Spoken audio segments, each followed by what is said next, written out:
नमस्कार।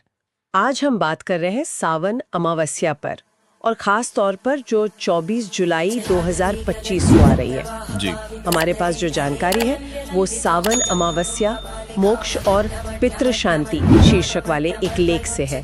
तो कोशिश रहेगी कि इस दिन का क्या महत्व है, क्या मान्यताएं हैं और क्या करना चाहिए उसे समझें जैसा लेख में बताया गया है। बिल्कुल।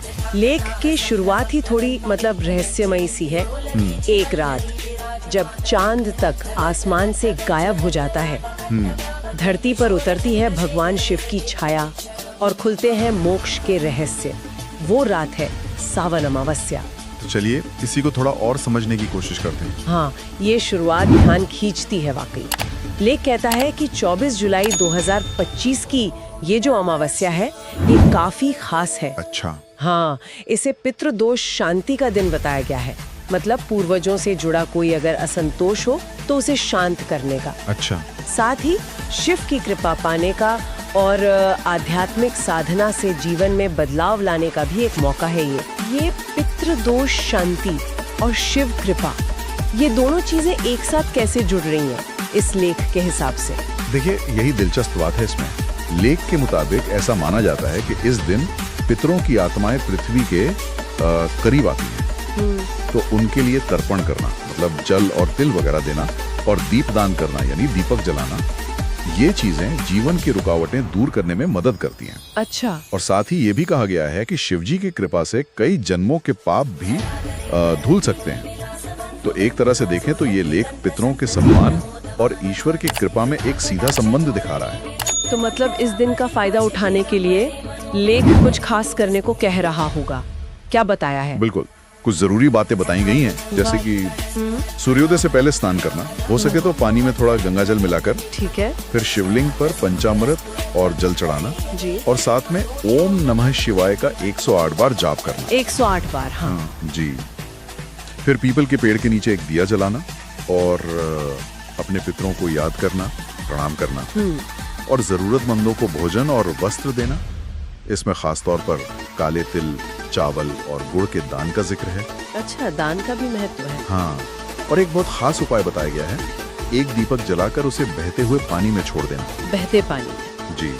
इसे लेख में पितृ शांति का सबसे बड़ा उपाय कहा गया है। तो ये सारे काम देखा जाए तो शुद्धि, समर्पण और अपने पूर्वजों के प्रति आभार जताने के तरीके लगते हैं, जैसा इस लेख में बताया गया है। अच्छा, तो ये तो हुए वो काम जो करने चाहिए। क्या कुछ ऐसा भी है जिससे बचने को कहा गया है? परहेज? हाँ, बिल्कुल। कुछ चीजों से बचने की सलाह भी दी गई है, जैसे कि मांस मदिरा का सेवन नहीं करना। ठीक है। किसी को अपशब्द नहीं कहना, कड़वे बोल नहीं बोलने। अगर व्रत रखा है तो उसे तोड़ना नहीं और झूठ नहीं बोलना। सही।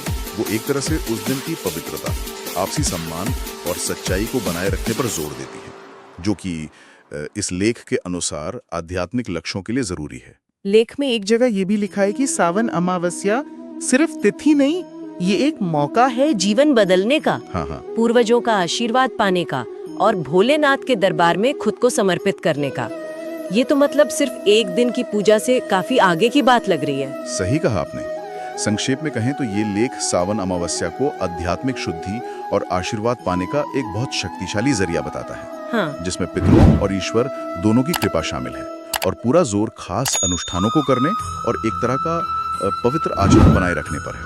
हाँ। लेकिन ये भी इशारा करता है कि इन सब कामों का असर सीधे व्यक्ति की किस्मत पर पड़ सकता है, जैसे अंत में लिखा है, और देखिए कैसे आपकी किस्मत खुद बदलती है। तो सार ये है कि 24 जुलाई की तारीख और लेख का जो आह्वान है उसे ध्यान में रखना चाहिए, अपनी आत्मा को शुद्ध करने का। बिल्कुल। और जाते जाते एक विचार जो इसी लेख से उभरता है वो ये है कि ये पाठ कहीं ना कहीं व्यक्तिगत कर्म, पितरों की शांति और जिसे हम भाग्य या देवीय इच्छा कहते हैं, उसके बीच एक गहरा रिश्ता दिखाता है। ये सोचने पर मजबूर करता है कि हमारे अपने प्रयास, हमारे पूर्वजों की स्थिति और हमारा भाग्य, ये सब आपस में कैसे जुड़े हो सकते हैं। कम से कम इस लेख के नजरिए से तो यही लगता है।